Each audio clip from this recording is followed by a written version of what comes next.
성부와 성자와 성령의 이름으로 아멘.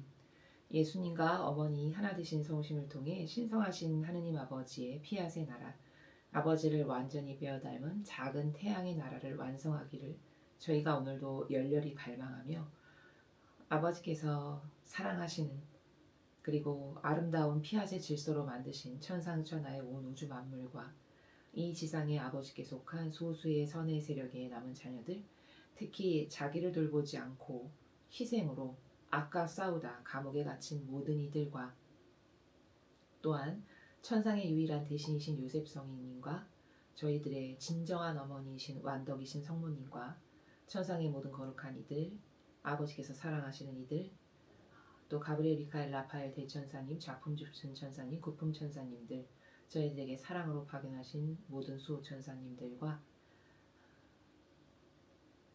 그리고 아버지께서 은총을 주시기를 원하시는 아버지 보시기에 올바른 반영을 하고 있는 그 모든 이들까지 다 불러 모아 아버지 대전 앞에 감사와 찬미와 영광과 음순과 존경과 사랑을 드립니다. 사랑하는 어머니, 오늘은 거짓 교회가 더할 수 없는 모욕을 어머니께 드린 날입니다. 감히 역겨운 인간의 뜻이 공동 구속자라고 하는 어머니의 칭호를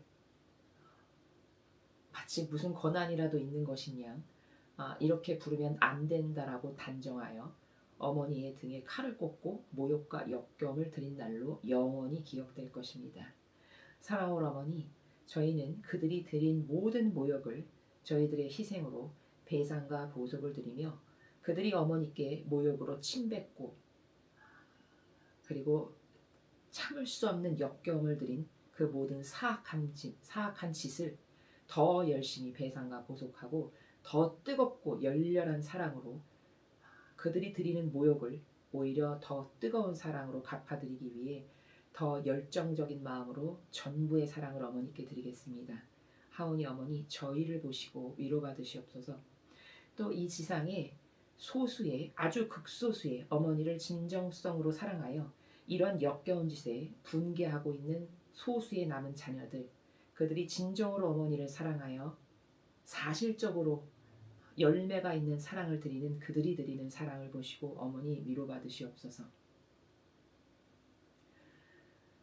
저희가 그것을 갚기 위해 수십 배, 수백 배, 수천 배, 수만 배의 사랑을 더 열렬히 드리겠사오니 어머니 부디 위로받으시고 부디 어머니의 그 성심이 어서 빨리 승리하시기를, 이 역겨운 사탄 마귀를 이 지긋지긋한 세상에서 완전히 몰아내 주시기를 간절한 갈망으로 청원드리며 어머니의 발 앞에 그 모든 마귀를 갖다가 봉헌드립니다. 어머니의 발로 무참히 짓밟아 죽여 없애버려 주시고 위대한 티 없으신 깨끗하신 성신이 어떻게 승리하시는지를 천하 만방에 그 영광을 떨치시옵소서. 이 모든 기도 우리 주 예수 그리스도의 이름으로 기도드리나이다. 아멘. 성부와 성자와 성령의 이름으로 아멘. 안녕하십니까. 하나님의 뜻 선교의 윤피아수녀입니다. 오늘은 이제 여러분들과 함께 성경 공부 여호수아기 3장 4장을 학습할 시간이 되었습니다. 전반부에 제가 이제 기도에서 여러분 좀 눈치를 채셨겠지만, 그리고 이미 알고 계시겠지만, 여러분 아시다시피 저 거짓교회가 성모님의 다양한 그 아름다운 은총의 바다 중에 하나이신 공동구속자라는 칭호를 이제 오늘부터 사용하지 말아라, 이렇게 그 공표를 했죠. 예. 여러분 다 아시겠지만 볼 것도 없이 막입니다.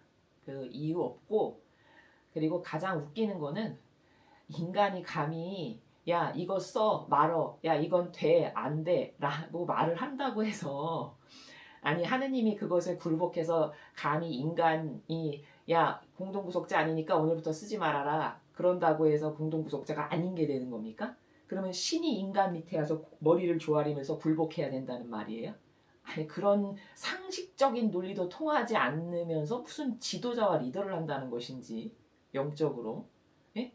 그리고 그것도 따져 물을 줄 하나 모르는 이런 멍청한 사람들로만 가득한 집단이 무슨 대단한 신앙 공동체라고 이야기하면 저 같으면은 부끄러워서 얼굴을 못 들고 다닐 것 같아요. 내가 속한 집단이 그 정도로 멍청하다면. 그렇지 않습니까, 여러분? 예, 제가 이 문제에 대해서 그냥 오늘 말을 해버릴까? 아니면 따로 시간을 내서 이것에 대해서 논리적으로 성경에 근거해서 팍팍팍팍 다 따져서 말을 할까? 제가 지금 고민을 하고 있거든요, 속으로. 근데 제가 지금 입을 열어서 이것에 대해서 성경에 근거해서 외막인지를 만약에 팩트로 입증을 하잖아요. 그럼 또 한 2시간 말해야 되거든요. 그러면 이제 오늘 진도를 또 못 나가서 오늘 내용에 대해서 희석이 되니까 차라리 이것이 왜 어떻게 무엇에 근거하여 어떤 사탄이고 막인가를 따로 한 챕터를 잡아서 이야기할까를 지금 그게 낫겠다 만약에 제가 말씀을 드린다면 이렇게 생각을 하고 있습니다. 그러나 이제 답은 아셔야 되니까 여러분이 궁금해하시는 분들도 계실 것 같으니까 그것은 볼 것도 없이 사탄이다. 이제 답만 말씀을 드립니다. 이제 왜 그런지는 제가 이제 성경과 천상의 책에 근거해서 이제 따로 기회가 되면 그 시간을 갖던가 이렇게 하도록 하겠습니다. 오늘 우리는 여호수아기 이제 3장, 4장에 대해서 학습을 할 차례가 되었는데요. 먼저 지난 시간에 배운 내용이 무엇인지 복습을 하고 그리고 오늘의 내용에 대해서 말씀드리도록 하겠습니다. 자, 늘 그랬듯이 오늘 내용의 본문을 먼저 여러분하고 읽고 그리고 복습하고 그 다음에 오늘 내용에 대해서 말씀드리도록 하겠습니다.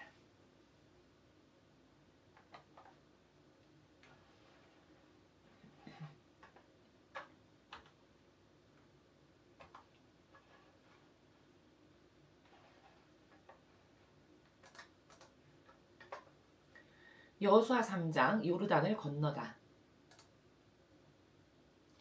아침 일찍이 여호수아는 천막을 거두어 온 이스라엘 백성을 거느리고 시딤을 떠났다. 요르단 강에 다다른 그들은 강을 건너지 않고 거기에 묵었다. 사흘 후에 장교들이 천막 사이를 돌아다니며 백성에게 지시하였다. 레위인 사제들이 너희 하느님 주님의 계약궤를 메고 나서는 것이 보이거든 너희도 각기 있던 자리를 떠나 그 궤를 따라 나서라. 그래야 너희가 일찍이 가본 적이 없는 길을 알고 찾아갈 수 있을 것이다. 그러나 2,000척 가량 궤를 앞세워라. 더 가까이 가선 안 된다. 여호수아가 백성에게 지시하였다. 내일 아침까지 모두들 목욕 재개하여라. 주님께서 내일 아침에 너희 가운데서 놀라운 일을 하실 것이다. 여호수아는 또 사제들에게 명령하였다. 계약궤를 메고 백성들 선두에 서서 강을 건너라. 명령대로 사제들은 계약궤를 메고 백성들의 선두에 섰다. 주님께서 여호수아에게 말씀하셨다. 나는 오늘부터 온 이스라엘이 너를 큰 인물로 우러르게 하겠다. 내가 모세의 곁에 있어 주었듯이 내 곁에도 있어 준다는 사실을 그들이 알게 되리라. 너는 계약궤를 맨 사제들에게 요르단강 물가에 이르거든 요르단 강에 들어가서 있으라고 명령하여라. 여호수아가 이스라엘 백성에게 일렀다. 가까이들 와서 너희 하느님 주님께서 하시는 말씀을 들어라. 여호수아는 말하였다. 살아계시는 하느님께서 너희 가운데 계신다. 가나안족, 헷족, 히위족, 브리즈족, 기르갓족, 아모리족, 여부스족은 반드시 쫓겨나리라. 이제 온 세계의 주이신 주님의 궤가 너희 선두에 서서 요르단강을 건널 것이다. 그러니 즉시 한 지파에서 한 사람씩 이스라엘 각 지파에서 12사람을 뽑아라. 온 세계의 주이신 주님의 궤를 맨 사제들의 발바닥이 요르단강 물에 닿으면 곧 요르단강 물은 끊어져 위에서 흘러내리던 물이 둑을 이루어 우뚝 서리라. 백성들이 천막을 거두고 요르단강을 건너는데 사제들은 계약궤를 메고 백성들의 선두에 섰다. 그 궤를 맨 사람들이 요르단강에 이르렀다. 마침 추수절이 되어 2개까지 물이 넘쳐 흐르고 있었는데 궤를 맨 사제들의 발이 물에 닿자마자 위에서 흘러내리던 물이 우뚝 일어서서 아담에서 사르단 성곽에 이르기까지 넓은 지역에 뚝을 이루는 것이었다. 아라바 호수라고도 하는 사해로 흘러내리던 물이 다 끊어져 백성들은 예리고 맞은편으로 건너갔다. 주님의 계약궤를 맨 사제들이 요르단강 한복판 마른 땅에 서 있는 동안 온 이스라엘이 마른 땅을 밟고 건너 결국 온 결회가 다 요르단강을 건넜다. 주님의 말씀입니다. 하느님 감사합니다. 자, 간단한 내용이니까 4장도 같이 읽고 제가 한꺼번에 설명하도록 하겠습니다. 여호수아 4장 돌 12개를 길갈에 세우다. 온 결회가 다 요르단 강을 건너자 주님께서 여호수아에게 말씀하셨다. 각 지파에서 한 사람씩 백성 가운데서 12사람을 뽑고 여기 요르단강 한복판 사제들이 발을 붙이고 섰던 데서 돌 12개를 날라다가 이 백성이 이날 밤 묵을 곳에 두라고 명령하여라. 여호수아는 각 지파에서 한 사람씩 이스라엘 백성 가운데서 뽑아낸 12사람을 불러 모으고 일렀다. 너희 하느님 주님의 궤 앞을 지나 요르단강 한복판으로 들어가 이스라엘 지파의 수대로 사람마다 어깨에 돌 1개씩을 메어 내어놓으라. 이것이 너희 가운데 기념으로 남으리라. 훗날 너희의 자녀들이 이 돌들이 무엇이냐고 물으면 주님의 계약궤 앞에서 요르단강 물이 끊어진 사실을 일러주어라. 그리고 이 돌들은 그 궤가 요르단강을 건널 때 강물이 끊어졌던 일을 이스라엘 백성에게 영원히 전하는 기념비라고 일러주어라. 이스라엘 백성은 여호수아의 지시대로 하였다. 그리하여 주님께서 여호수아에게 명령한 대로 이스라엘 지파의 수를 따라 요르단강 한복판에서 돌 12개를 메어내다가 그날 밤 묵을 곳에 세워두었다. 그리고 나서 여호수아는 계약궤를 맨 사제들의 발이 닿았던 바로 그 자리 요르단강 한복판에 돌 12개를 세웠는데 그것이 오늘까지 거기에 있다. 주님께서 여호수아를 시켜 백성에게 이르신 모든 일이 모세가 여호수아에게 지시한 대로 다 이루어지기까지 궤를 맨 사제들은 요르단강 한복판에 서 있었고 백성들은 서둘러 강을 건넜다. 온 백성이 다 건너자 사제들은 주님의 궤를 메고 백성 앞으로 나갔다. 르우벤과 가드와 므낫세 반쪽 지파 사람들은 모세가 명령한 대로 전투 대열을 편성해 가지고 이스라엘 백성의 앞에 나섰다. 무장한 그들 4만 명 정병들은 주님 앞에 나서서 예리고 평야를 바라보며 싸우러 나갔다. 그날 주님께서는 온 이스라엘로 하여금 여호수아를 큰 인물로 우러르게 하셨다. 그리하여 그들은 모세가 살아있는 동안 그를 늘 두려워했듯이 여호수아도 두려워하게 되었다. 주님께서 여호수아에게 말씀하셨다. 증거궤를 메고 있는 사제들에게 요르단강에서 나오라고 하여라. 여호수아가 사제들에게 요르단강에서 나오라고 명령하자 주님의 계약궤를 맨 사제들이 요르단강에서 나왔다. 그들의 발바닥이 마른 땅에 닿자마자 요르단강 물은 물길을 따라 이전과 같이 양쪽 언덕에 철철 넘치도록 흘렀다. 돌 12개를 길갈에 세우다. 백성이 요르단강에서 나와 예리고 동편 길갈에 진을 친 것은 정월 10일이었다. 여호수아는 요르단강에서 메어내온 돌 12개를 길갈에 세우고 이스라엘 백성에게 말하였다. 훗날 너희의 후손이 이 돌들이 무엇이냐고 묻거든 이스라엘이 이 요르단강을 발을 적시지 않고 건넌 일을 기념하는 것이라고 일러주어라. 우리 하느님 주님께서 우리 앞에서 홍해를 말리시어 우리가 모두 건너도록 해주시지 않았느냐? 그처럼 우리 앞에서 요르단강 물도 말리시어 우리가 건너게 해주신 것이다. 그리하여 세상 모든 백성으로 하여금 주님의 손이 얼마나 힘이 있으신가를 알게 하고 언제까지나 주님 너희 하느님을 두려워하게 하셨다. 주님의 말씀입니다. 하느님 감사합니다.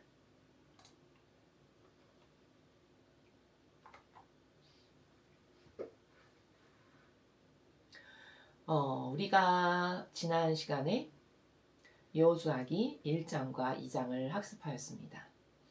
역사서를 들어갔는데 제가 지난 시간에 여호수아기를 학습하기에 앞서서 여러분이 성경을 배우는 정신세계와 마음의 자세의 나라가 어떠해야 하는가에 대해서 먼저 말씀을 드렸습니다. 왜냐하면 올바른 어떤 기조를 가지고 학습을 해야 그 학습이 마치 스펀지가 물을 빨아들이듯이 쫙싹 빨아들여서 진리의 빛을 여러분에게 단 한 방울도 손실됨 없이 그 영혼을 새롭게 하는데 온전히 쓰일 수 있는 거거든요. 그렇지 않고 여기 부잡다한 부작용이 있는 가운데 성경 100날 읽어봤자 100날 학습해봤자 100%로 빨아들여도 현찮을 건데 1%, 2%로 빨아들인다면 나머지 98%는 다 손실돼 나가는, 이걸 비효율적이라고 세상도 이야기하죠. 효용과 가치가 다 떨어지는 일이죠. 근데 그 효용과 가치가 다 떨어지게 하는 게 사실 누구냐? 나의 잘못된 인간적 사고방식 때문에 그렇습니다. 이해가 되시죠? 예. 그래서 이건 사고방식을 바로 잡고 다시 시작을 해야 손실됨 없이 완벽하게 진리의 빛이 쫙쫙 빨려 들어갈 텐데, 그렇게 하지 못하는 것을 미연에 차단하고 방지하고 오해를 풀고 가야만 여러분에게 훨씬 더 학습의 효용과 가치가 커지니까 제가 이야기를 한 겁니다. 그럼 지난 시간에 제가 여호수아기를 들어가기에 앞서서 어떤 말씀 드린 거냐? 도대체 성경을 올바르게 학습하는 방법이 뭐냐? 이거 알 것 같지만 거의 대다수는 모릅니다. 그냥 아무런 사고방식과 정신과 마음의 준비 없이 그냥 해요. 그렇지 않습니까? 대다수는? 네. 그냥 성경 공부한다 그러면 그냥 무의판적으로 아무런 준비 없이 그냥 한단 말이죠.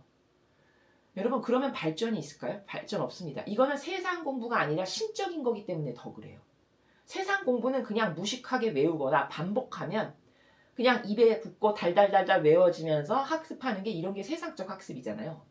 근데 영적인 거는요, 완전 달라요. 자연법하고는요. 그래서 여기 납득되지 않는 어떤 잔재가 사고방식 안에 남아있죠. 그러면 이게 튕겨져 나갑니다. 내 영혼 안에 흡수되지가 않아요.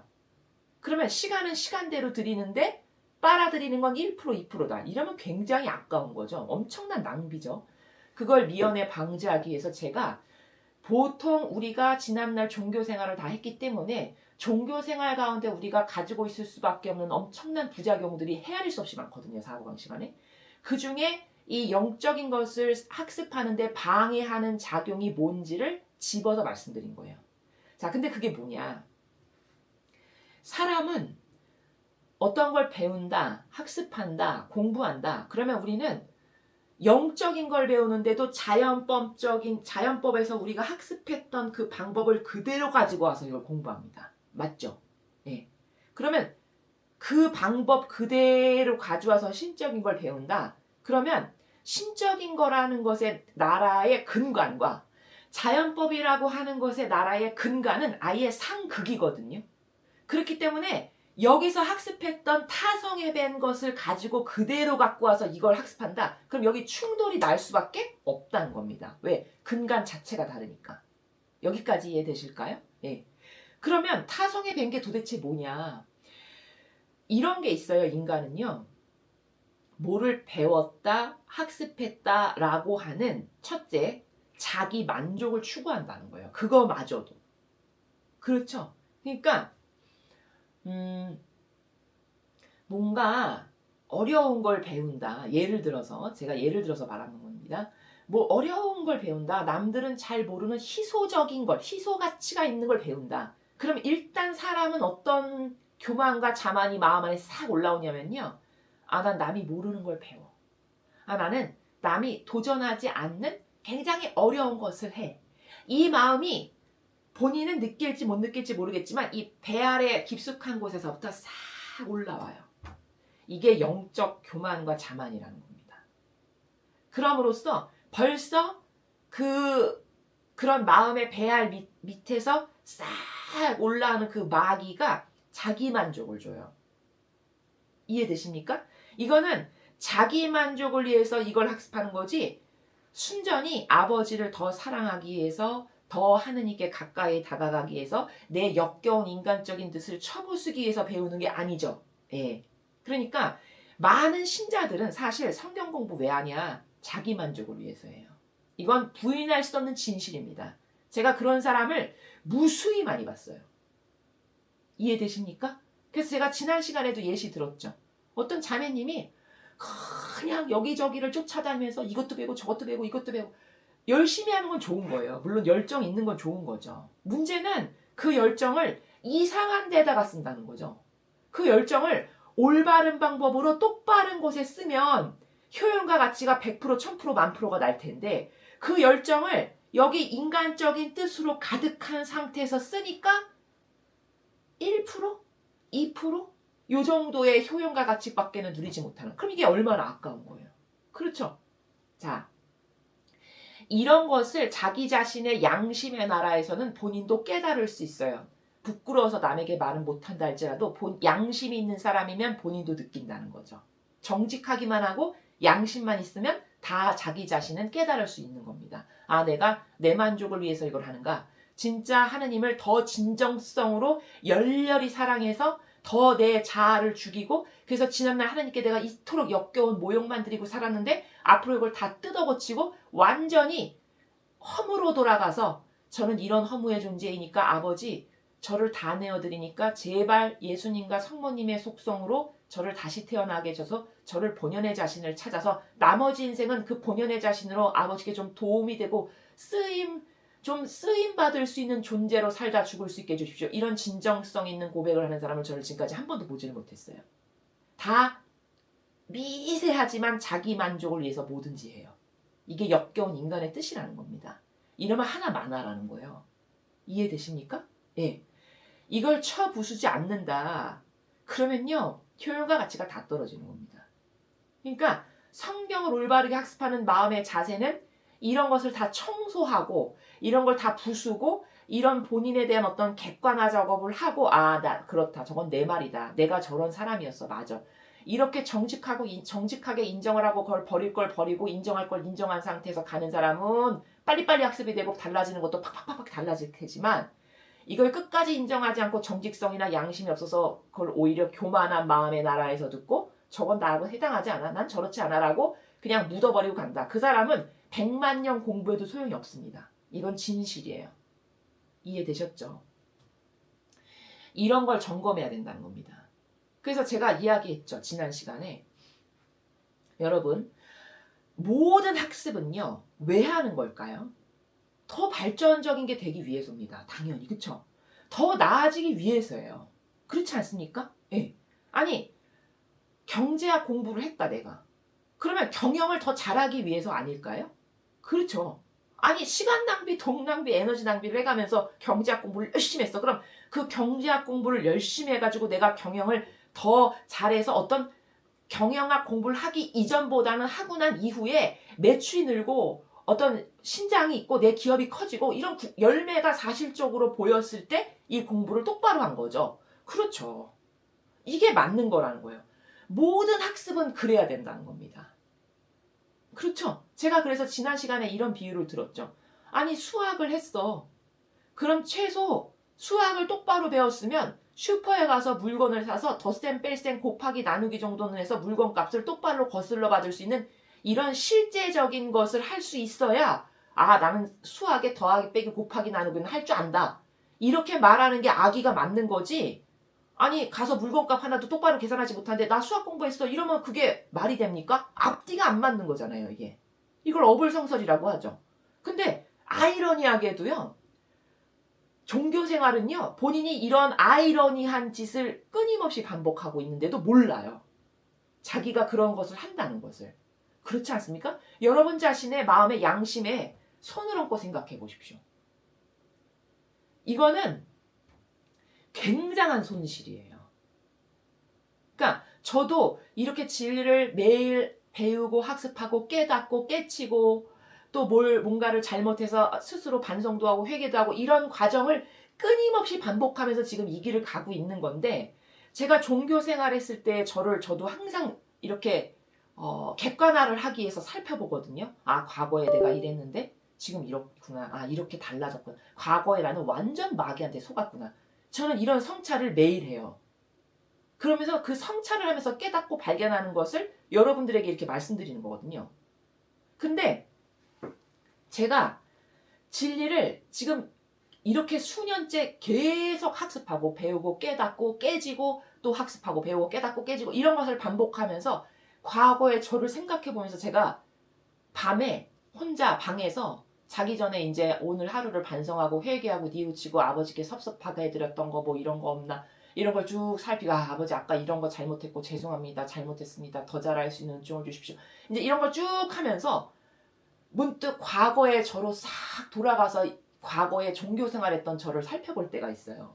그건 제가 의도하는 게 아니라 아버지께서 그렇게 이끄신다라고 저는 생각을 합니다. 왜냐하면 제가 의도성을 갖고 뭘 생각을 하질 않으니까. 그러면 어떤 부분을 확대시켜 주시냐면 저한테 제가 얼마나 무의미한 짓거리를 많이 했는지를 깨닫게 하세요. 그러니까 과거에 제가 막 심혈을 기울여서 공부했던 거, 노력했던 거, 막 열정을 쏟았던 거, 와 이게 진짜 대단한 거야. 막 이렇게 해서 애착을 가졌던 거, 뭐 이런 것들 있죠. 와 나는 얼마나 무의미하고 헛된 짓에 시간을 많이 낭비했던가. 이거를 계속 발견하고 발명하면서 그 지나간 시간이 너무 아까워요. 차라리 그 시간에 이 진리를 배웠으면 내가 지금 더 심도 깊고 심화된 나라에 살면서 더 예수님과 성모님을 많이 닮을 수 있는 시간을 벌었을 텐데 나는 얼마나 헛짓을 많이 했나 이 생각을 합니다. 여러분은 그런 객관화와 자기 반성의 시간을 가지시는지를 스스로 돌아보시라는 거예요. 근데 제가 이 말을 왜 하냐면 사실 저는 그 예전에 종교 생활할 때 발바닥 신자였거든요. 제가 발바닥 신자라고 이야기하는 건 뭐냐면 그냥 주일만 어쩔 수 없이 가기 싫은데 그것마저도 왜 가냐? 고해성사 보는 건 더 싫어서 가는. 저는 그런 신자였어요. 종교 생활할 때. 왜냐?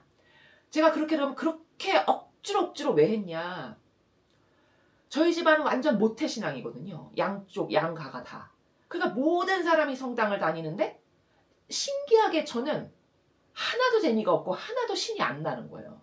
맨날 성당을 가는데 열심히 가기는 가는데 그리고 맨날 강론이라는 건 들어봤자 맨날 똑같아. 맨날 똑같고 그 강론을 들어서 내가 뭘 거기서 하나를 실천해서 발전적인 게 되게끔 강론하는 사람이 단 한 명도 없네. 거기서 나에게 크게 감동의 파도를 불러일으키는 강론을 해주거나 아니면 아주 신랄하게 실제적인 걸 까서 당신은 이런 게 완전 잘못됐으니 이걸 고치십시오. 이렇게 말해주는 사람이 있다거나 단 한 명도 그런 사람을 본 적이 없어요. 다 피상적이고 막연한 이야기를 맨날 똑같은 나라에서 해. 저는 이게 너무 지겨웠거든요. 그러면 나는 이거 진짜 뭐 하는 짓인가? 아니 10년을 다니나 20년을 다니나 30년을 다니나 맨날 똑같아. 그럼 이건 나는 지금 시간 낭비, 에너지 낭비, 아까워 죽겠는데 열정 낭비를 여기다 하고 있는 거잖아요. 저는 그게 너무 싫었거든요. 그러니까 억지로 갈 수밖에요. 제가 혼자 생각했을 때 그렇다라고 생각이 되고 판단이 되니까 억지로 가는 거죠. 그러면서도 남들이 성경 공부를 한다니까 그래 그래도 내가 명색이 신자인데 성경은 좀 알아야지 이런 생각이 저도 들겠죠. 그렇죠? 양심이 있으면. 그러니까 남들이 한다니까 그럼 나도 좀 뭘 들어볼까? 해서 뭔가를 좀 들어보려고 하면 노력을 해요. 그러면 세상에 맨날 강론돼서 떠드는 피상적인 걸 똑같이 또 하고 있네. 거기 가서 들어보는데 이게 또 너무 질리고 지겨운 거예요. 그러니까 야, 좀 진리라는 거는 그냥 마치 뜬구름 잡는 얘기를 피상과 막연의 나라에서 계속 내과리는 이런 거구나. 제가 생각했을 땐 그랬어요. 그 종교 생활을 할 때. 이거는 실제적인 게 아니고 여러분 실제적이라는 게 무슨 말인지 아시죠? 실제적이라는 건 실생활에 완전 긴밀하고 내밀하게 접목이 돼서 내 실생활을 바로바로 뜯어고칠 수 있는 이런 효과적인 멘트를 팍팍팍팍 날려주는 게 실제적인 겁니다. 그래야 사람의 생활에 변화가 오죠. 근데 이건 실제적인 게 아니구나. 이건 그냥 마치 좋은 말 그냥 세상적으로 이야기하면 뭐 이소부화를 듣거나 뭐 탈무드를 듣거나 탈무드 듣지만 그게 뭐 내 실생활하고 관련 있습니까? 그렇구나 라고 넘어가잖아요. 거의 모든 사람은 그냥 뭐 이런 거구나 라고 저는 그냥 혼자 결론을 내려버리고 말아버린 거예요. 자, 제가 이 말을 왜 하냐. 많은 사람들은 분명히 이 딜레마에 빠져 있을 거라고 생각하는 거예요. 왜냐면 제가 경험을 해봤기 때문에. 이해가 되시죠? 근데 알고 봤더니요, 여러분. 제가 옛날에 갖고 있던 그건 완전 오해였더라고요. 여러분, 제가요, 과학을 전공했거든요. 저는 이렇게 실제적인 걸 좋아하는 사람이다 보니까 막연하고 뜬구름 잡는 게 세상에서 제일 싫어요. 그거는 완전 시간 낭비, 돈 낭비, 에너지 낭비라고 생각하는 사람이거든요. 그렇지 않습니까? 아니, 내 실생활에 접목도 돼서 깨닫거나 달라질 것도 없는 거를 왜 배웁니까? 에너지와 시간 낭비하면서. 그렇잖아요. 그러니까 그러면 이렇게 나의 실생활에 사실적이고 실제적이고 차라리 그게 안 되면 논리라도 명백해야지. 그래야 내가 납득을 하고 그거를 인정을 하고 받아들이지. 그래서 저는 수학하고 과학을 좋아해요. 가장 논리적이라고 생각해요. 세상 학문 중에. 왜? 그거는 원인이 있고 결과가 있거든요. 차라리 원인이 있고 결과가 있어서 이런 원인에 근거해서 이런 결과가 나올 수밖에 없는 이게 진실이고 사실이야. 이게 팩트야. 그래. 그러면 그걸 납득을 하겠어요. 차라리. 그러니까 수학하고 과학을 좋아했거든요. 그럼 그런 것을 좋아하는 제가 사고방식으로는 도저히 이해가 안 가는 나라예요. 이 세계가. 도대체 저들은 맨날 저기 가서 왜 시간 낭비를 할까? 오히려 제가 그게 궁금해요. 아니, 자기의 일상생활의 문제점도 하나 고쳐주지 못하는데 그건 완전 에너지 낭비, 시간 낭비 아닙니까? 그냥 그 당시에 가려운 기만 긁어주는 거야. 그렇죠? 제가 수십 년을 종교생활하면서 거기서 굉장히 신물이 난 건 하나도 실제적이지가 않다는 거예요. 근데 사람이 얼마나 여러분 무섭냐면요. 그 실제적이지 않은 것도요. 맨날 듣죠? 그럼 그냥 타성에 젖어들어요. 그래서 하나도 비판적인 사고를 하지 못하고 원래 그러려니 이렇게 된다는 겁니다. 그게 지금 종교생활하는 저 수많은 신자들의 영적 상태예요. 그쵸? 여러분 이거는요. 영혼이 죽었다라고 봐야 되는 거예요. 이해되십니까? 여러분 북한에서 여기 넘어온 사람들이 하나같이 하는 말이 뭔지 아십니까? 자기네 북한 사람들이 IQ가 저질이라서 수준이 낮아가지고 IQ가 한 자리여서 거기 수령님 찬송하고 참동하고 이렇게 사는 게 아니라고 해요. 그 말 하는 분을 제가 되게 많이 봤어요. 맞죠, 그쵸? 그 말이. 아니 누구는 IQ가 삐꾸라서 한 자리로 태어나고 누구는 세 자리로 태어나는 게 아니지 않습니까? IQ 우리랑 똑같아요. 근데 우리가 봤을 때 하나도 이해가 안 가죠. 어떻게 저렇게 맹종주의자가 되나? 이해가 안 가는 거예요. 근데 그 사람들이 하나같이 여기 와서 하는 말이 뭐냐면 그 환경에서 수십 년 살면 그렇게 된다가 답이에요. 증언을 한다니까요, 그들이. 근데 저는 그거를 100% 이해해요. 그게 무슨 말인가. 왜냐면 저도 그런 환경에 놓여서 살아봤기 때문에. 맞다. 저건 진짜 팩트다. 제가 이렇게 생각을 해요. 근데 무서운 게 뭐냐면 그들도 무섭다라고 증언하는 게 뭐냐면 논리적으로 전혀 이해가 안 가고 납득 안 가지만 그 환경에 계속 놓여 있으면 그냥 타성에 젖어들어서 그래 이게 맞지 그냥 그러려니 하고 살아간다는 거예요. 그럼 여러분 그 영혼 죽은 거죠? 죽은 겁니다. 여러분은 이런 죽은 영혼으로 한평생 이 아까운 인생을 살다가 끝내고 싶으십니까? 저는 그게 너무 아깝다라고 생각을 해요. 너무 안타까우니까 제발 그런 딜레마에 빠지지 말고 그 구렁에서 나와라 이거예요. 나와서 제발 자신을 찾고 아닌 걸 아니다라고 말할 줄 알고 얘를 얘라고 할 줄 알고 자신의 인생을 좀 바꿔 살고 이런 것에 도전을 해라 이겁니다. 아니 한 번밖에 없는 인생을 그렇게 살기에도 아깝지 않을까요? 그렇죠. 그래서 이렇게 핏대 올리면서 말하는 거예요 저는요. 왜? 이게 진실인데 이걸 너무 사람들이 모르니까.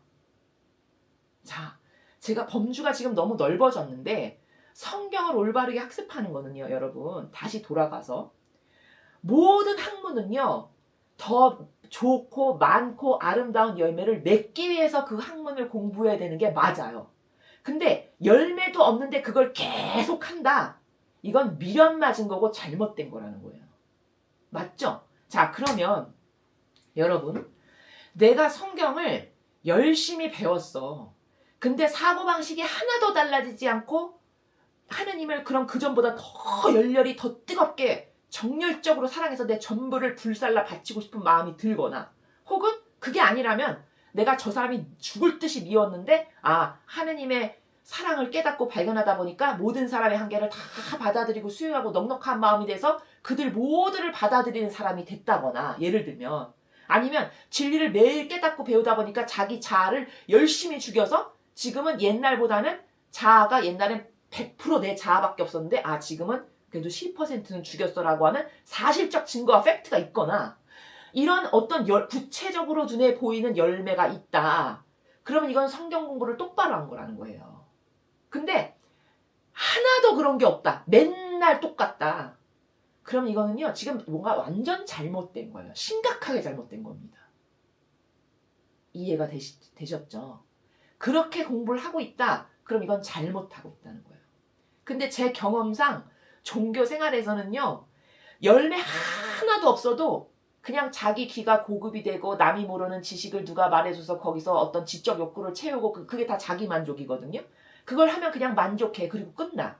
이거는 마귀만 키우는 거예요. 자기 영혼 안에 있는 마귀. 이해되시죠? 근데 거의 대다수는 그렇게 마귀만 키우는 것을 타성에 쩔어서 지금 하고 있다는 거죠. 이거는요, 큰일 날 일이에요. 엄화증을 내고 털어버려야 될 일입니다. 왜? 거기 계속 있으면 타성에 더 쩔을까요? 아니면 더 빠져나올까요? 더 쩔겠죠. 마치 김일성이 죽으니까 우는 것과 같은 거예요. 이해되셨죠? 이렇게 무서운 겁니다. 그래서 제가 성경을 공부하는 건 그 종교 생활 안에서 성경을 공부하면 다 뭘 가르치냐? 뭐 역사적 배경이 어떻고 이 역사서는 교보들에 의하면 이렇고 저렇고 그래서 뭐 여호수아의 이름은 예수님의 이름인데 예수님의 이름에 이런 뜻이 있는데 이거가 같은 뜻이 있으니까 여호수아는 예수님의 예표고. 자, 여러분이 어떤 것을 배워서 전하고는 다른 인격이 되고 전하고는 하느님을 사랑하고 예수님과 성모님을 사랑하고 더 닮고 싶어 이런 어떤 구체적인 열매가 있는 가운데 그런 지식이 보조적인 역할로 작동을 해가지고 더 나의 영성을 하느님과 더 긴밀하고 하나 되는 걸로 이끌어준다면은 이거는 괜찮겠으나 그 지식, 제가 좀 전에 말한 그 인간적 지식 있죠. 그것도 뭐 교부 철학이 어떻네 저떻네 하는 그것이 다다라고 생각하는 성경 공부가 그것을 이꼬르 성경 공부라고 인식하는 그래서 영적 교만이나 채우고 영적 자만이나 채우는데 그걸로 만족해서 또 어디 가서 그걸로 자기가 조금 주워드는 거 아는 걸로 교만 떨고 자만 떨면서 남에게 지적질하고 가르친다. 이런 완전 마귀예요. 이거는 마귀 된 거예요 이미. 아시겠습니까? 이 구분을 똑바로 해야 된다는 거예요. 이 구분도 하지 않은 채 백날 들어봤자 그건 자기 영혼 안에 마귀가 사고방식 안에 살고 있는데 그 마귀에게 양식을 되어주는 일이다 이겁니다. 이해되셨죠? 이걸 명확히 하셔야 돼요. 그래서 성경을 올바르게 학습하는 사고방식과 정신과 마음의 자세에 대해서 제가 지난 시간에 말씀을 드렸는데 다시 한번 요약 정리하기 위해서 말씀을 드리는 겁니다. 그 다음에 지난 시간에 우리가 배운 건 1장, 2장인데 1장은 그냥 아주 평범한 내용이에요. 이제 여호수아가 모세가 죽고 나서 이제 리더적 역할을 이어받았잖아요. 근데 리더가 새로 딱 되면 재정비를 하죠. 한 나라의 대통령도 자기가 딱 리더가 되면은 자기 수하의 사람을 다 갈아치우잖아요. 왜 갈아치울까요? 자기 수족이 돼야 되고 손발이 돼야 되잖아요. 그럼 자기하고 합이 잘 맞고 자기와 하나 될 수 있는 사람을 앉혀야 되는 게 지극히 당연하죠. 그러니까 싹 다 갈아치우는 거죠. 그렇죠? 마치 그런 것처럼 어떤 사람이 새로운 리더가 되면 그 조직의 구성원들의 사고방식과 정신을 새롭게 하고 자기의 수족이 되고 손발이 될 사람들을 새롭게 앉히는 뭐 이런 재정비를 한다가 1장이고 2장은 뭘 배웠죠? 이제 여호수아가 자기가 리더가 된 다음에 첫 번째로 한 일이 뭐냐? 저 가나안 땅을 정복해서 들어가야 돼. 그러다 보니까 정탐꾼을 먼저 파견하는 거예요. 왜 파견할까요? 때를 보는 거죠. 어느 때에 저기를 쳐들어가야 적들이 방심하고 있고 어떤 이런 것을 우리가 유리한 타이밍을 딱 잡아서 들어가야 거기를 정복하는데 좀 더 효과적이잖아요. 그렇죠? 그러니까 그런 것을 보기 위해서 정탐꾼 2명을 파견했죠. 지난 시간에. 근데 그 정탐꾼 2명이 말하는 나라 그리고 그 정탐꾼 2명이 누굴 만났냐? 창녀인 라합을 만났어요. 그렇죠? 근데 그 창녀인 라합이 얼마나 지혜롭고 슬기로운지를 우리가 지난 시간에 학습했습니다. 그렇죠? 자, 거기서 우리가 확인한 게 뭐냐? 그 정탐꾼 2명과 라합은 다 지금 뭐 하고 있는 거냐? 하느님의 도구로 쓰임을 받고 있다는 것을 우리가 확인했어요.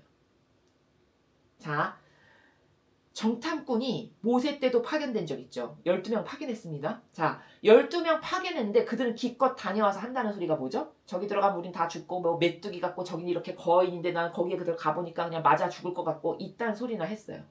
그리고 2명 여호수아와 여분네 아들 갈렙만이 아니다. 언젠 우리 힘으로 하냐. 이거 다 주님이 역사하시고 주님이 싸우시는 거다. 우린 그냥 아버지 말씀대로 그대로 따라야 된다. 이렇게 똑바른 정신으로 말하는 사람은 딱 2명이었습니다.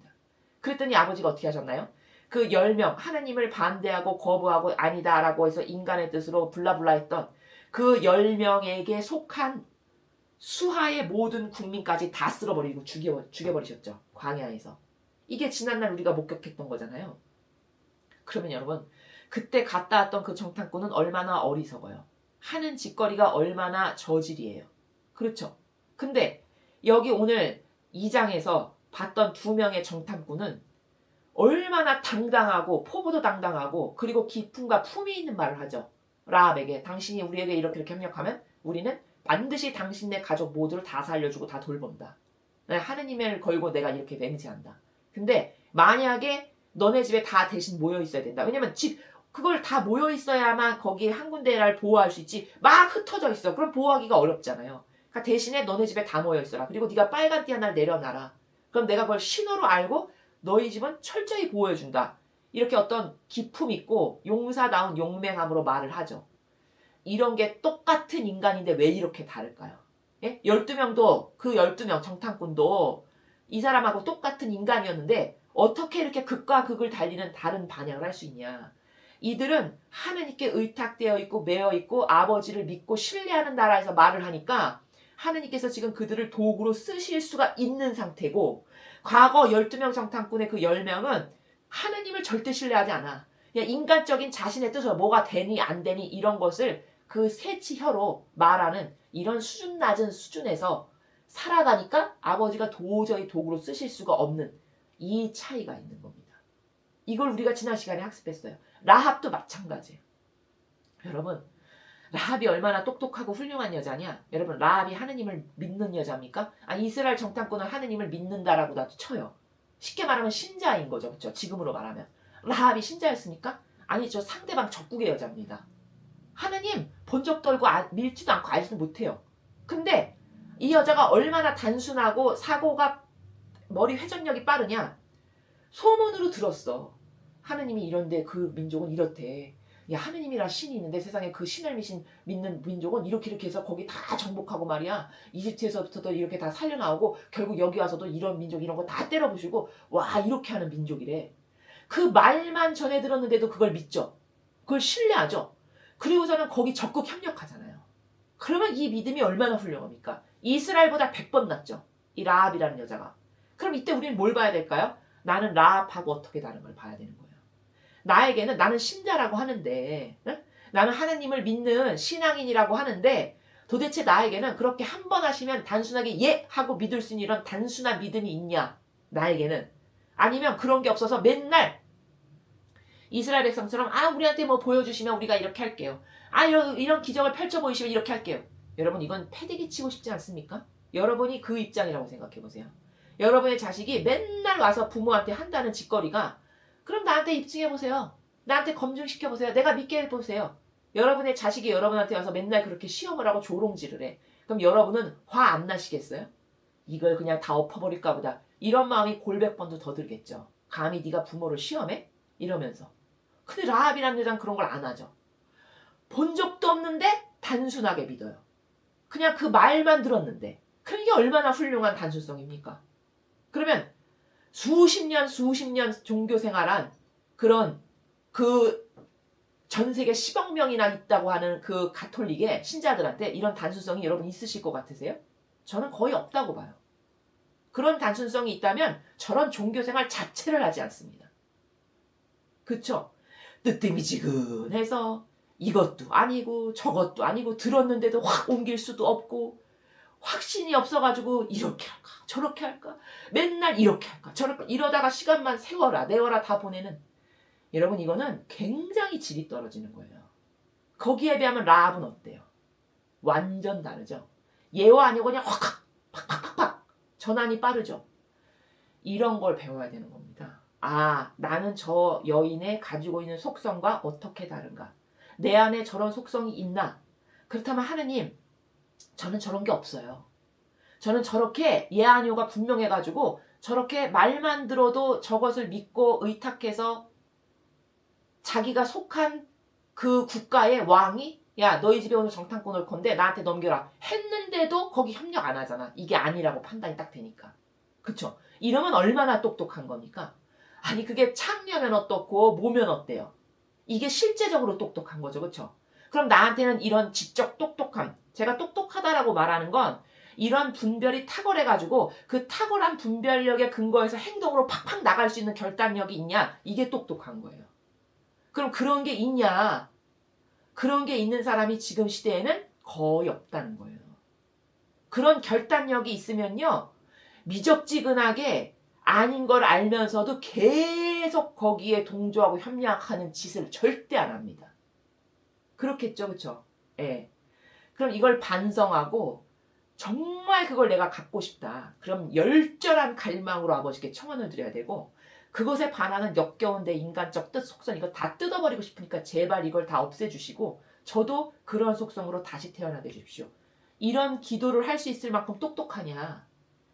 물론 알지도 못해서 기도도 못하지만 그런 걸 열정적으로 추구할 수 있는 열정과 에너지가 있냐. 이것도 참 미지수예요. 지금 이렇게 비참한 시대입니다.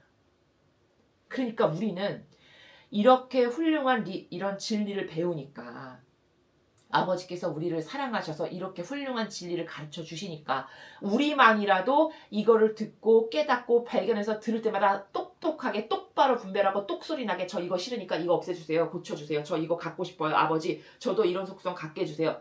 이런 걸 할 줄 알아야 된다라는 거죠. 거의 많은 신자들이 그런 말에 저 하느님의 도구로 쓰이고 싶어요. 이런 말 많이 하십니다. 근데 참 어디부터 말해야 될지 모르겠다. 제가 속으로 이렇게 생각하거든요. 그런 말 들으면. 왜냐면 이렇게 많은 말을 해야 되니까. 여러분 도구로 쓰이는 건 다 좋아하는데요. 도구로 쓰이고 싶으면요. 역겨운 자기 뜻부터 없애야 되거든요. 하느님이 여러분을 도구로 안 쓰시는 게 아니고요. 여러분이 도구로 쓰지 못하게끔 가로막는 겁니다. 자기 인간의 뜻으로. 그렇죠. 다 자기 탓이거든요. 본인이 역겨운 인간의 뜻을 안 버려서지 하느님이 마치 나를 안 쓰시는 것처럼 말을 해. 이건 엄청난 오해거든요. 하느님은요. 지금도요. 어디 다윗 같은 아들 없나. 어디 에스텔 같은 딸 없나. 이걸 매일 찾으십니다. 지금도. 근데 왜 나한테는 이런 역사가 안 일어나나? 그건요. 본인의 속성 가운데 쓰실 수 없게끔 가로막는 인간적인 더러운 것이 너무 많아서예요. 그러면 나는 무슨 노력을 해야 될까? 아버지 저를 도구로 써주세요. 이걸 청할 게 아니고 저의 역겨운 이 인간의 뜻, 이 지긋지긋한 것을 제발 불살라 주십시오. 이거를 먼저 기도해야 되는 게 우선순위거든요. 그쵸? 근데 이런 걸 다 어디서 배울까요? 이걸 다 천상의 책에서 배우는 거거든요. 근데 또 이걸 청할 수가 있나? 왜? 천상의 책을 거부하는데 이걸 어떻게 배워요?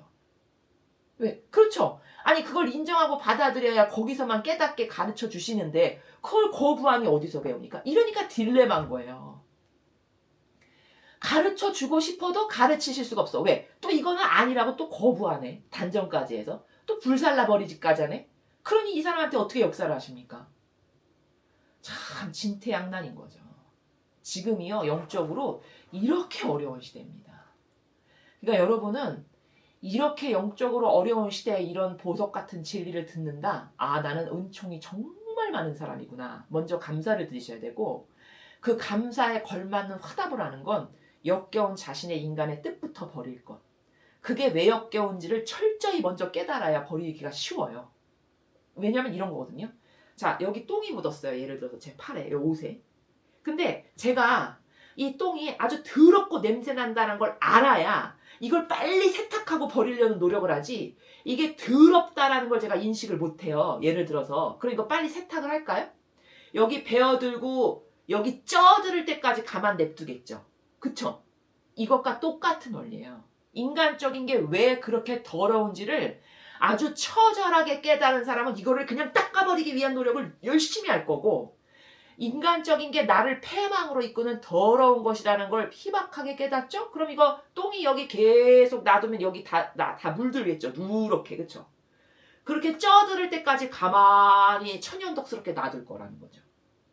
그러니까 시급한 건 뭘까요? 인간의 뜻이 왜 더럽고 역겨운 거고 왜 나를 패망으로 이끄는지를 깨닫는 것이 먼저라는 거예요. 그리고 그것을 처절히 깨달은 사람은 이거를 빨아버리는 노력을 굉장히 열심히 할 거라는 거죠. 말할 것도 없이. 이런 게 다 우선순위예요. 이런 우선순위가 있어야 사고방식이 이렇게 가지런해야 뭐를 없애고 버리는 것에서도 프로세스적인 사고방식을 함으로써 탁탁탁탁 진행이 되는 거거든요. 자, 이런 겁니다, 여러분. 영적인 건 이런 겁니다. 그러니까 여러분이 저희 강의를 들으실 정도면 여러분은 이미 은총이 있으신 거거든요. 이렇게 혼탁한 망상과 오해와 부작용으로 가득한 시대에 이런 강의를 손수 찾아서 들을 정도다. 그러면 여러분은 이미 하느님의 은총이 있으신 분들이에요. 그러니까 그 은총을 소중하게 여기시고 되도록이면 제발 그 은총을 날려버리지 말고 효용과 가치를 100%, 200%, 300%로 늘리려면 제가 지금 여러분에게 말씀드린 똑바로 된 방법을 가지고 노력을 해야 헛짓을 안 하고 버려지는 것 없이 올바르게 300%, 400%, 500%의 효용과 가치를 얻어가실 수 있다는 겁니다. 이해되셨나요? 네. 이게 우리가 지난 시간에 배운 거였습니다. 이렇게 중요한 걸 배웠습니다. 자, 오늘도 또 중요한 거 있습니다. 자, 이제 오늘 것을 살펴보도록 하겠습니다. 먼저 3장에서는 요르단을 이제 드디어 건너죠. 이 백성이. 자, 그런데 3장에서 알아야 될 건 이거 하나야. 이거 하나 알면 다 한 겁니다. 자, 뭐냐. 요르단강을 건너는데요. 어떻게 건너나요? 계약의 궤를 맨 사제들을 가장 먼저 앞장서서 가게 하세요. 그렇죠. 하느님 아버지께서. 예. 그리고 그 계약의 궤를 맨 사제들이 요르단강에 들어가서 발을 딱 대니까 물길이 싹 갈라져요. 그렇죠. 싹 갈라져서 끊어집니다. 오늘 본문이 본 게 그거거든요. 자, 여러분.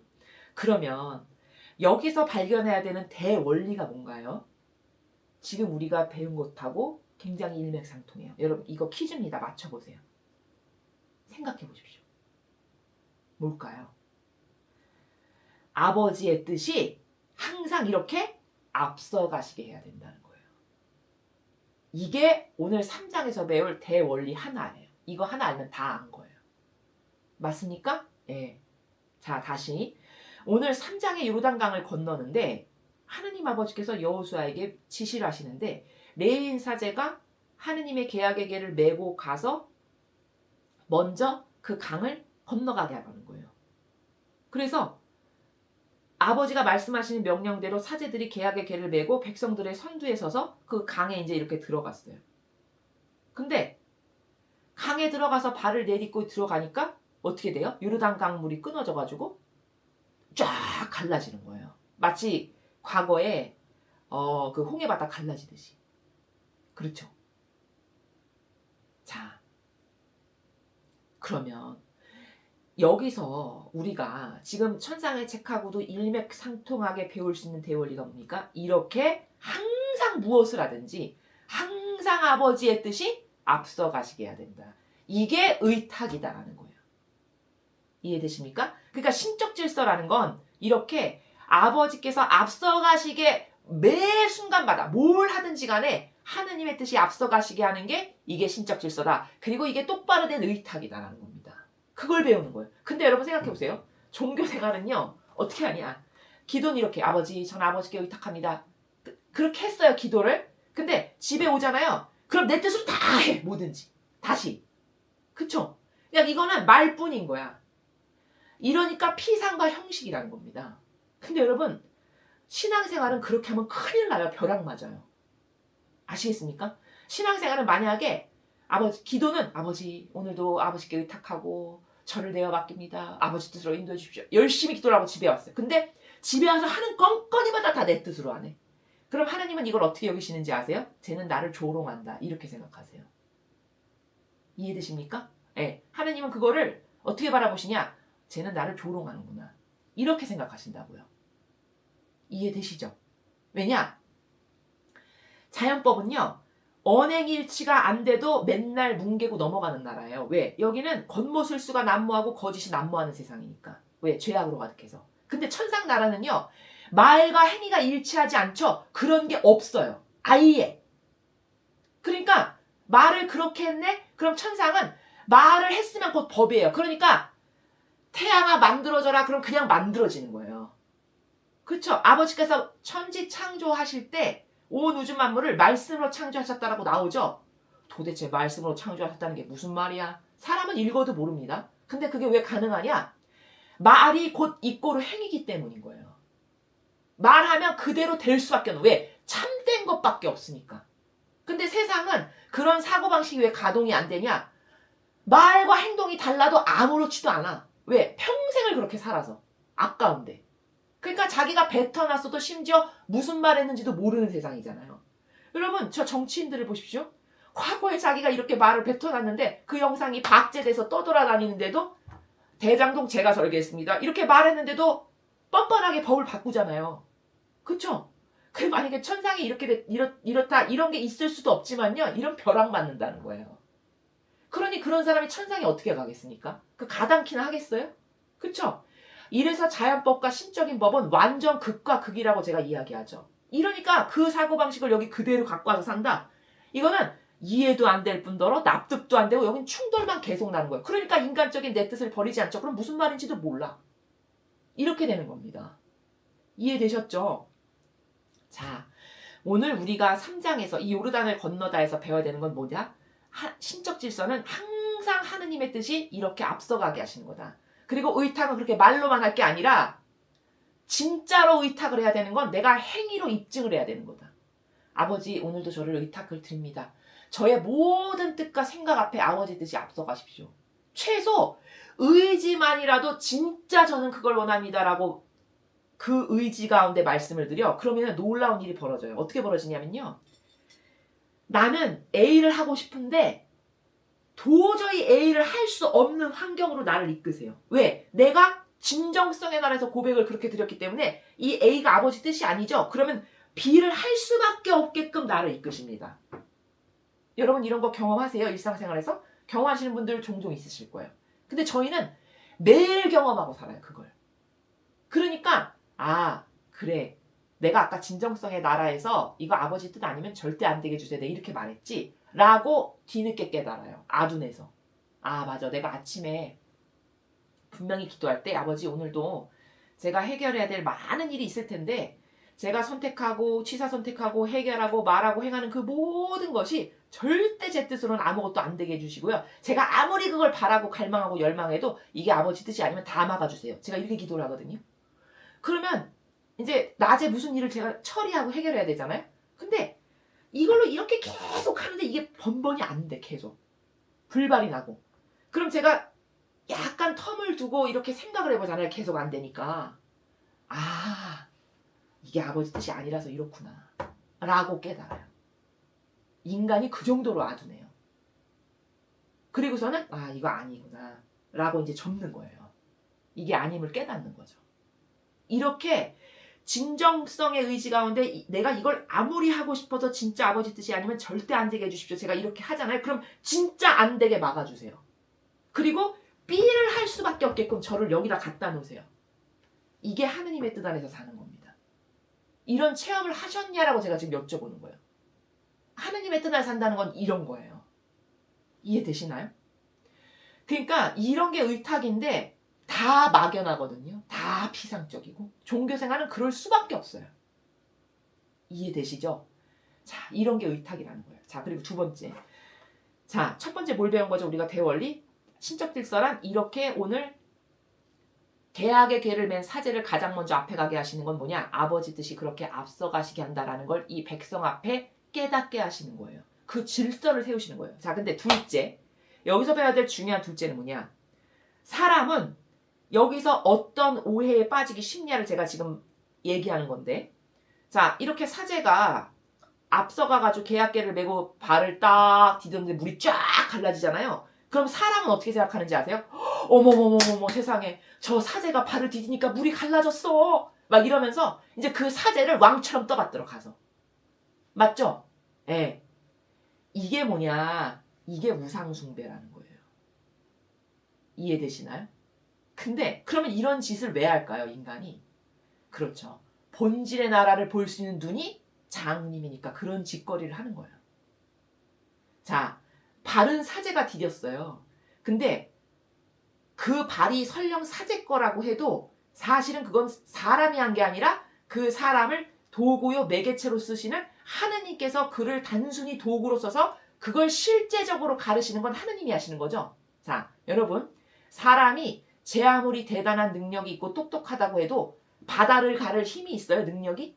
사람은 그런 걸 못하는 거죠. 예. 그럼 요것만 조금만 이렇게 생각해도 어떤 기적이 있어. 그러면 저건 절대 사람이 할 수 없는 건데 눈앞에 지금 확연히 펼쳐지고 있어. 그럼 저건 하느님이 지금 역사하시는구나. 요렇게 조금만 생각을 해도 알 수 있는 건데 얼마나 어리석고 멍청하냐. 어머머머 사제가 발을 디디니까 갈라졌어. 어머머 저 사제가 능력이 있구나. 이러면서 거기 가서 이제 그 사제한테 머리 조아리고 안수 받으려고 백절 치듯이 줄 서고. 이게 종교 생활의 꼬라지라는 거예요. 이해되십니까? 이래서 우상 숭배가 생기는 겁니다. 아시겠죠? 그럼 마귀는 사람을 갖고 놀기가 얼마나 쉬울까요? 이런 작은 것 하나도 분별할 수 있는 눈이 없어서 이 정도로 아둔하니, 예? 이 정도로 아둔하니 그 인간을 마귀가 손바닥 뒤집어 엎듯이 가지고 놀기가 얼마나 쉽겠습니까? 그렇죠? 여기서 우리가 오늘 배워야 될 건 첫째, 신적 질서는 항상 이렇게 아버지의 뜻이 앞서가시게 해야 되는 거다. 둘째, 우리가 여기서 발견해야 될, 굉장히 조심해야 될 인간 안에 도사리고 있는 어리석이 뭐냐. 이런 일을 하면 이건 사람을 순전히 도구로 쓰시는 거고 그 영혼 안에 있는 본질만을 보는 게 먼저니까 아 저건 하느님이 하셔. 왜냐하면 바다를 가를 힘이 사람에겐 절대 없는 일이거든. 근데 지금 눈앞에 펼쳐졌네. 아 지금 하느님이 여기 역사하시는구나. 이렇게 하고 그 하느님의 영께 경배를 드려야 되는 건데 사람은 이런 일이 있으면 그저 눈에 보이는 것에만 좌우돼서 생각하는 게 아예 경향과 타성에 배다 보니까 그 인간에게 가서 머리 조아리고 거기 협력하고 동조하고 맹종해. 이래서 우상숭배가 탄생하는 거거든요. 그렇죠? 그럼 사람은 이런 거를 조심해야 된다. 여기서 이 두 개를 배워야 돼요. 이 3장에서. 그걸 배우면 다 배운 거예요. 이해되셨습니까? 얼마나 중요합니까? 그렇죠. 자, 그럼 이제 4장을 넘어가겠습니다. 자, 4장은 오늘 돌 12개를 길갈에 세우다예요. 그렇죠? 지금 그 요르단강을 다 그래서 온 백성이 아주 잘 건너갔어요.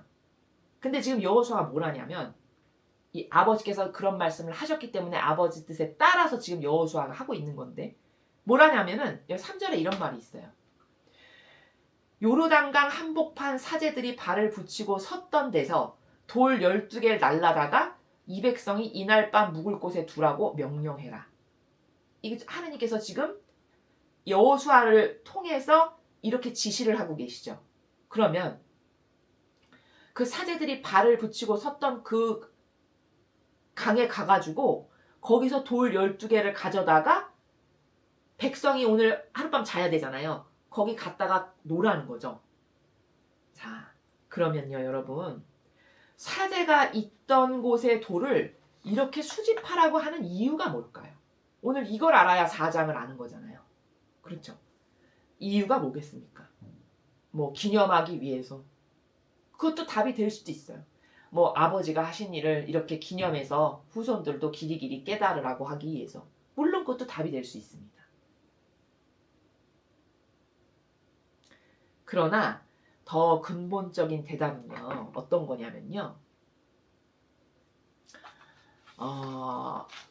이런 거예요. 그 돌이요. 무슨 역할을 하는 거냐면요. 하느님을 인정하는 출구의 역할을 하는 거예요. 그러니까 무슨 말이냐면 예를 들어서 제가 지금 이 작은 방에서 녹음을 하고 있는데요. 이 작은 방에 저기 쬐끄만 창문이 하나 있거든요. 제가 바라보이는 정면에.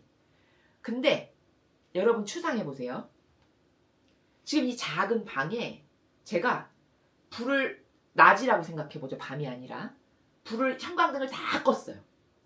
그러면 이 캄캄한 밤에 이 방에 저 작은 창문 하나만 있고 여기 불을 다 소등했다고 해보죠. 그러면 저 창문이 유일하게 빛이 들어오는 통로죠.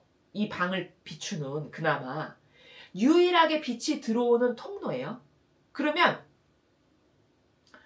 저는 저 창문에 의탁할 수밖에 없죠. 여기서 물건을 찾고 어떤 분별을 하려면. 그런가요? 그렇죠. 그러니까 저는 이 작은 공간에서 무엇을 분별하고 찾고 보든 어떤 일을 하려면은 어찌됐건 간에 저 창문, 그 작은 창문에 의탁하고 그 창문에 의존할 수밖에 없는 환경에 지금 놓여져 있죠, 제가. 예. 마치 그것처럼 이 돌 12개 가져와서 너가 가지고 있다가 여기다 이렇게 세워놔라. 해서 아버지가 명령하신 그 돌이 이 작은 발에 저 창문과도 같은 역할입니다. 그러니까 다시 말하면 정리하면 이스라엘 백성은 그 돌을 볼 때마다 하느님은 우리랑 함께 계시고 살아계시고 우리의 이 백성들을 돌보시는 전지전능하신 분이고 이런 기타 등등의 그 돌을 볼 때마다 생각나고 깨우치고 받아들이게 되고 어떤 되뇌이게 되고 이런 출구인가요? 아닌가요? 그런 출구적 역할을 하죠. 네. 이걸 제가 창문이라고 이야기하는 거예요. 이해되시나요? 아버지는 인간은 망각의 존재잖아요.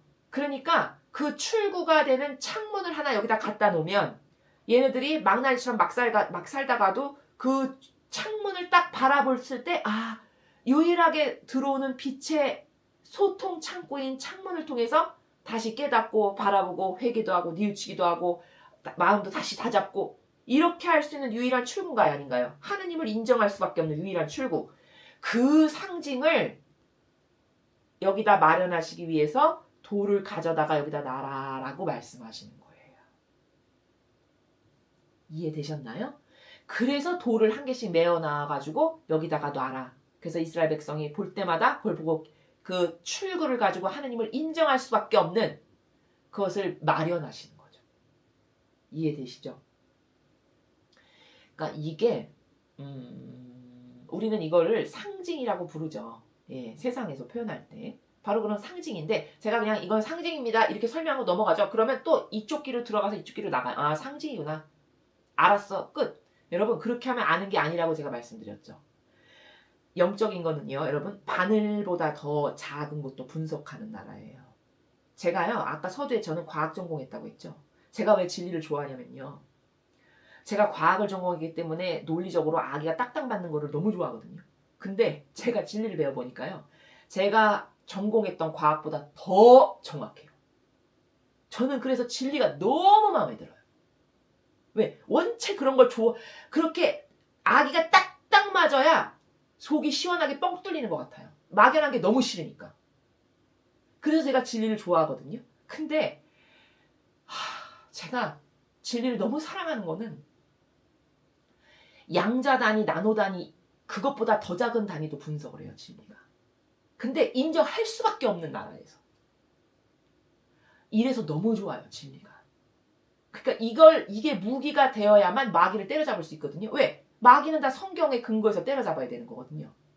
말장난으로 마귀 때려잡을 수 있나요? 절대 못 때려잡아요. 요 말하면 조 말하고 조 말하면 요 말하고 요 말하면 이게 마귀의 속성이거든요. 그러니 거기 말장난에 놀아나지 성경과 진리가 아니고선 어떻게 마귀를 이기겠습니까? 근데 성경은 양자 나노 단위보다도 더 작은 더 미시의 세계에 있는 것까지도 다 드러내서 마치 골과 수를 가른다고 성경에 표현하죠. 골과 수는 큰 거예요. 골과 수보다 더 작은 것도 가르고 분석하고 쪼개고 잘라요. 이래서 절대 도망갈 수 없게끔 만드는 게 진리거든요. 저는 그래서 이게 너무 좋아요. 그렇게 마귀를 때려잡을 수 있는 그런 도구가 나의 무기가 되고 나의 지주가 되고 나의 정신의 근간이 된다는 게 너무 마음에 들어요. 여러분도 그렇지 않으십니까? 그러니까 여러분이 진리를 사랑하시라는 거예요. 그럼 더 여러분의 것이 되기가 쉽습니다. 지금 이 창문 하나를 만들어주시는 거예요. 이 백성에게. 그럼 언제든지 창문만 바라보면 빛이 들어올 수 있게끔 하는 그 통로가 되게 하기 위해서. 이해되시죠? 여러분 묵주 있죠. 묵주도 이것과 똑같은 역할을 해요. 우리한테. 제가 지금 묵주 이 단어만 해도 여러분 성모님이 팍 떠오르시죠? 그렇죠? 네. 그러면 묵주는 성모님을 떠오르게 하는 창문이요 통로예요. 그런가요? 네. 그럼 제가 묵주기도 요 단어만 말했는데도 성모님이 동시다발적으로 팍팍팍 떠오르면서 더 섬세하고 리얼한 사람은 성모님 때문에 내가 받았던 은총이나 어떤 예민한 사람은 그때 그 감동까지도 같이 확 떠올라 불타 순식간에. 이렇게 놀라운 거거든요. 영적인 나라는. 그러니까 묵주도 이런 성모님과 연결시켜주는 매개체요 도구 역할하는 창문과 같은 거거든요. 이래서 묵주를 소중히 여기는 거거든요. 지금 돌이 똑같은 거예요. 그러면 이 백성한테는 그 돌, 하느님이 그때 역사하셨고 우리를 거기 건너갈 수 있게 했고 그래서 그 새로운 젖과 꿀이 흐르는 땅으로 인도하셨던 그 소중한 그 아버지와의 교감 나눴고 우리에게 사랑을 주셨던 그때의 그거를 확 떠올리겠죠. 그럼 얼마나 이게 중요합니까? 이 아버지를 인정하게끔 만들어주는 이 출구요 창문이 얼마나 소중해요. 그걸 하느님이 너무 잘 아시니까 그걸 잊어버리지 않게 하려고, 얘네는 망각의 존재니까 분명히 좀 있으면 또 잊어버릴 테니까 이걸 여기다 상징을 하나 팍 박아놔가지고 이걸 볼 때마다 나랑 떨어질래야 떨어질 수 없는 관계로 얘네들을 묶어야 되겠다. 이런 아버지의 섬세하신 배려의 사랑의 나라예요. 이스라엘 백성이 이거 알았을까요? 저는 몰랐을 거라고 생각해요. 그냥 시키니까 한 거지. 그렇죠. 우리는 이제 알아야 되겠죠. 왜 이 정도로 영적으로 많은 은총과 축복을 받았으면 이 정도는 분석을 해야 된다는 거죠. 이해가 되시죠? 오늘 여기서는 이 4장에서는요. 뭘 알아야 되냐? 이 도대체 돌을 갖다가 세우라는 게 왜 세우라는 건가? 돌의 의미가 뭔가? 이걸 아는 게 4장에선 가장 중요해요. 그리고 여러분의 마음에도 사람마다 각각 영적 체험이 있기 때문에 나에게 아주 강렬하게 체험을 줬던, 하느님하고 긴밀한 관계성을 맺는 강렬한 체험을 줬던 어떤 성물이라든가 그런 것들이 사람마다 있어요. 성상이라든가 상본이라든가. 그렇지 않습니까? 아니면 어떤 특별한 장소라든가. 그쵸?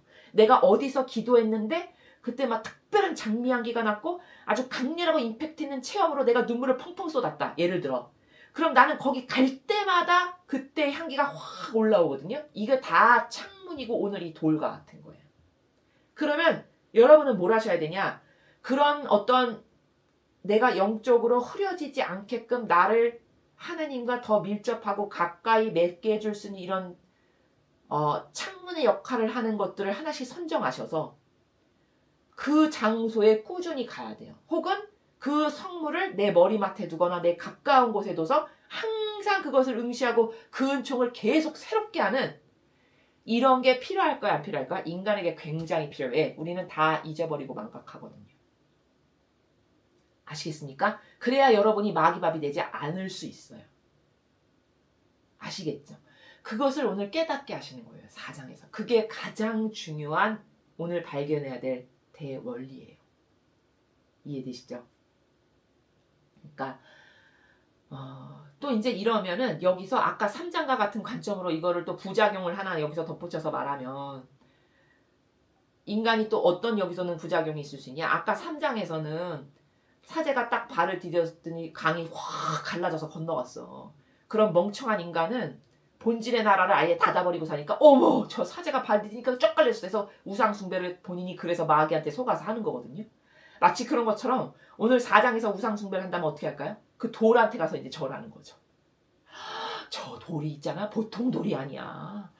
하느님이 우리가 이 가나안 땅으로 들어올 때 강물을 쫙 갈라지게 했던 거기 있던 돌이야. 그러면서 이제 돌한테 가서 절하는 겁니다. 여러분 이런 인간 없을 것 같습니까? 저는 있을 거라고 1000% 장담해요. 지금 21세기에도 저렇게 우상숭배를 하는 사람들이 수두룩한데 그렇지 않습니까? 우상숭배가 거의 다 하고 있잖아요 지금.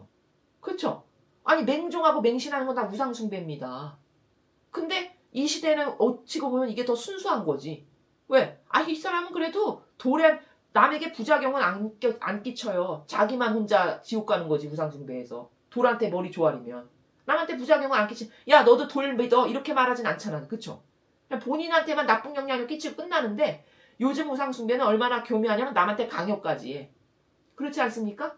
그러니까 마지막 시대는 이 정도로 교묘하고 유려한 마귀가 판을 쳐서 수많은 사람이 그 마귀덫에 지뢰밭처럼 깔려있는 마귀덫에 걸려서 죽을 거라고 이미 계시록에 다 나와 있거든요. 근데 읽어도 몰라. 왜? 그게 본질적으로 무슨 말인지 모르니까. 그렇죠? 그러니까 우리가 오늘 3장과 4장에서 중요한 거 배웠습니다. 여러분. 다 본질과 관련된 거예요. 본질을 바라볼 수 있어야 마귀덫에 걸리지 않는다. 이해되셨죠? 그리고 지금 제가 말씀드렸던 이런 나라, 이런 지금 정신세계를 펼쳐나가는 나라 있죠. 여기서 여러분이 이런 제가 부작용까지도 이야기했어요. 어떤 부작용에 여기는 인간에 어떻게 빠질 수 있냐. 여러분 보이는 것 있죠. 보이는 것과 보이지 않는 것을 동시에 수평적으로 놓고 생각해야 되거든요. 그래야 여러분이 마귀밥이 안 되거든요. 보이는 것 50%, 보이지 않는 것 50%를 동시다발적으로 수평적으로 생각해야만 인간은 마귀에게 치우치는 사고방식 안 하고 올바르게 하느님하고 똑바로 된 상응관계를 할 수가 있게 돼요. 그때서야 비로소. 근데 안타깝게도 우리는 진리를 모르잖아요. 그냥 100% 보이는 것에만 함몰돼서 삽니다. 우리도 지난날 그랬지 않습니까? 그쵸? 보이는 것밖에 모르는데 어떻게 보이지 않는 세계를 생각할 수가 있겠어요? 누가 보이지 않는 세계에 대해서 똑바로 이끌어주는 사람이 없는데. 근데 문제는 뭐냐면, 안타까운 건 뭐냐면 진리는 다 보이지 않는 세계에 있는 것만 말한다는 거죠. 그러니 이걸 어떻게 이해를 하겠습니까? 보이지 않는 세계만 말하는데. 그러니까 안타까운 거예요. 그러니까 마귀에게 속는 겁니다. 그래서 나는 지금 불구자다. 하와가 죄를 짓는 바람에 그 영향력의 DNA가 나한테까지 와서 왜? 내가 거기에 후손이니까. 그러면 그 DNA적 마귀에 접목돼서 받은 인자가 대를 이어서 내려오고 물론 수천 년이 됐다라는 차이밖에 없지만 어쨌든 거기서 나온 사람들이잖아요. 우리 모두가. 그러면 내가 그 부작용의 DNA를 갖고 있는 건 당연하지. 그렇죠. 그러니까 자기를 항상 인정을 안 해야 돼요. 나는 부작용의 DNA를 갖고 있고 내 사고방식은 틀렸어. 신적이지 않아. 최소 이 정도의 정직성이 있다. 그러면 심각한 마귀밥이 되진 않아요. 왜? 자기를 신뢰 안 하니까. 그렇죠. 근데 이 정도로 자기한테 객관화되고 정직성의 칼날을 들이댈 수 있는 사람들이 있냐. 그것도 극소수일 거라는 거죠. 왜? 요즘 시대는 다 개인주의, 자기 위주가 세가지고요. 자기가 왕입니다. 그렇죠? 예, 자기가 왕이에요. 그냥 하느님은 안개꽃이지 급할 때만 부르고 자기 필요할 때나 부르는 거지 항상 자기가 왕이에요. 근데 그거를 뿌리째 걷어내지 않죠? 그럼 영적으로는 안 자라요. 이해되셨죠? 제가 이것은 앞에서 굉장히 팩트적으로 다 사실적으로 여러분에게 낱낱이 까서 말씀을 드렸기 때문에 이제 요 정도로 하겠습니다. 그러면 이제 오늘 우리가 배운 거를 요약 정리하면 3장에서는 뭘 배웠냐? 신적 질서는 항상 하느님의 뜻이 무엇을 하건 앞서가시게 해야 된다. 그게 오늘 3장에서 배운 대원리예요. 실제로 그렇게 하잖아요. 여기 백성들. 아버지가 그렇게 하라고 말씀하시고 그 말씀에 순종해서 그렇게 하죠. 그렇죠? 그게 맞다는 거예요. 그럼 이 구약 시대에도 이렇게 했는데 지금 수천 년이 지난 나는 그렇게 하고 있는가 돌아봐야 된다는 거죠. 수천 년이 지났으면 발전해야 당연한 거죠. 그럼 나는 발전을 해가지고 과연 아버지의 뜻이 항상 앞서가시게끔 해드리고 있는가 그걸 점검해 볼 필요가 있고 그리고 두 번째 여기서 있을 부작용은 뭐다? 하느님의 뜻이 그 사제라고 하는 도구를 통해서 하신 건데 어머 저 사제 발이다니까 갈라져서 웬일이야 세상에 이러면서 그 인간에게 머리 조아리고 맹종하고 추종하고 하나 되는 게 어리석은 종교생활하는 모든 사람이 지금 똑같다 이거야. 이해되셨죠? 그 다음 4장에서 배운 건 뭐죠? 거기 그 사제가 발을 붙이고 섰던 데 가가지고 돌 12개를 날라다가 너희들 이걸 기념으로 삼아라 이거잖아요. 4장에서 우리가 배운 건. 그럼 도대체 그걸 왜 하라고 하셨는가? 네? 그걸 왜 하라고 하셨는가? 아버지를 잊어버리지 않게끔 하는 마치 이 조그만 방에 저 창문과도 같은 하느님과 매개체로 엮어주는 출구와 같은 역할을 하는 거예요. 그러니까 저는 그걸 창문이라고 표현한 거예요. 이 작은 골방에 저 창문 하나에 의탁해서 창문이 있기 때문에 그 빛에 의지해서 제가 여기서 사물을 분별도 하고 분간도 하고 찾을 수도 있는 거죠. 마치 그런 것처럼 이런 여기 오늘 아버지가 말씀하신 상징적인 돌 그게 바로 하느님을 인정하는 출구 하나를 마련해 놓으시는 거죠. 그래서 이 백성이 허둥지둥대고 또 마귀밥에 빠져서 허우적될 때마다 하느님을 인정할 수밖에 없는 그 출구를 바라보고 정신 차릴 수 있게끔 하는 그 은총의 선물 하나를 남겨두시는 거다. 그렇다면 여러분도 각자에게 하느님을 인정할 수밖에 없는 다양한 출구들이 분명히 사람마다 있다는 거예요. 체험이 있으니까 다. 그냥 체험이 누구는 많고 좀 적고 어떤 사람은 강렬하고 임팩트가 덜하고 이 차이는 있겠으나 그런 건 크게 중요치 않아요. 사람은 마음 안에 하느님을 가짜가 아니라 진짜로 사랑한다면 그런 은총의 선물들이 반드시 있어요. 사람마다. 그럼 본인도 오늘 여기 돌을 창문으로 만들어서 아버지가 하느님을 인정하는 출구로 만들어 놓으신 것처럼 본인도 본인의 영성생활을 끊임없이 발전시키고 싶다면 그런 여기 돌과 같은 내 마음의 창문 하나를 만들어라. 하나님을 인정할 수밖에 없는 그 창문 하나를 뚫어놔야 된다. 그리고 그것을 시간이 날 때마다 계속 바라보고 의탁을 하고 응시를 함으로써 그것을 통해서 아버지랑 점점 더 가까워지게끔 되는 이런 도구가 인간에게는 나약하고 교만과 자만과 망각의 존재이다 보니까 필요할까요? 안 필요할까요? 이런 게 필요하다는 거죠. 이 백성에게 그것이 필요하니까 오늘 선물로 주신 거다라는 거예요. 이게 4장에서 중요한 겁니다. 자, 여러분 오늘은요. 지난 1, 2장보다 더 중요한 거를 원리적으로 배웠거든요. 여러분이 이것을 마음에 새기셔서 이 시간 이후부터 오늘 배운 오늘 요거 2개 배웠지 이 원리만큼은 잊어버리지 않고 뼈와 골수에 마음의 나라에 새겨야 되겠다라고 간절히 기도하셔서 그리고 이런 배우는 것들 하나하나를 여러분의 사고방식이 되게끔 갈망으로 청원을 드리죠. 그럼 여러분의 진정성의 순도에 따라서 하느님이 그렇게 해주시기도 하고 그렇게 해주실 수 없기도 하고 이런 겁니다. 그것을 여러분이 인식을 하시고 그걸 믿으셔서 실천하시는 일에 게으르지 않으셨으면 좋겠습니다. 이상으로 여호수아기 3장과 4장 해설 강의를 마치겠습니다. 감사합니다.